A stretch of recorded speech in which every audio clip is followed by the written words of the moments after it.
As we continue to talk about forgiveness, let's see what Life Model says about the different kinds of forgiveness. First is God to us. With Jesus dying on the cross, God forgives the eternal penalty of sin, which is death. Then there's us to others. We release the other from the guilt that we lay on them. The other one is others to us. We need to ask for forgiveness promptly when we realize we have sinned against another person. Then there's us to ourselves. We can't forgive ourselves, only God can do that. But we can accept God's forgiveness. And finally, it's us to God. Now, we don't really forgive God, but we have blamed him, and we've put a lot of guilt on him, as was the case with me when my mom died. But how can we forgive him? We can do that by consciously taking that blame and that guilt off of him. And that comes through a lot of prayer.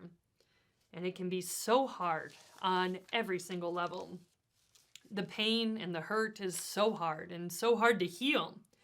And if you're like me, it's hard to regulate our emotions and find the way to find that healing. Especially when those emotions and that pain and that hurt are all geared towards God.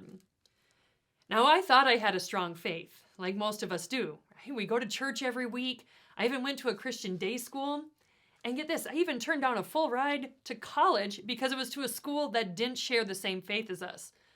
That would make sure that I would be good, right? God wouldn't let anything bad happen to me.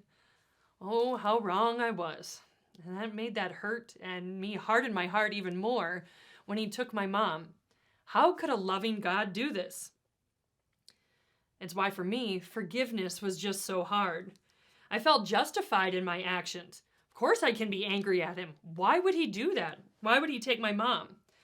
And slowly, Satan crept his way in. He hardened my heart.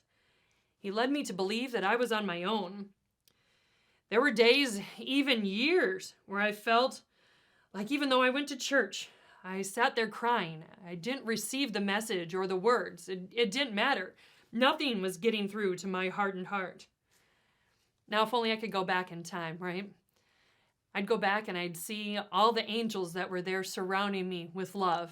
I'd see Jesus was there, even when I didn't let him in. I'd see that mostly through the form of my church family. The ones who sat there with me, smiling. The ones who told me they were glad to be with me. The ones who just put their arm around me and said that they loved me. The ones who told me it was going to be okay, even when I didn't believe them. I knew Jesus was there, but I wasn't letting him in. Now in our next video, I'm going to share the moment when that all changed, and I can remember it as clear as day because I'll share how that moment changed my life forever because of the new freedom that I found.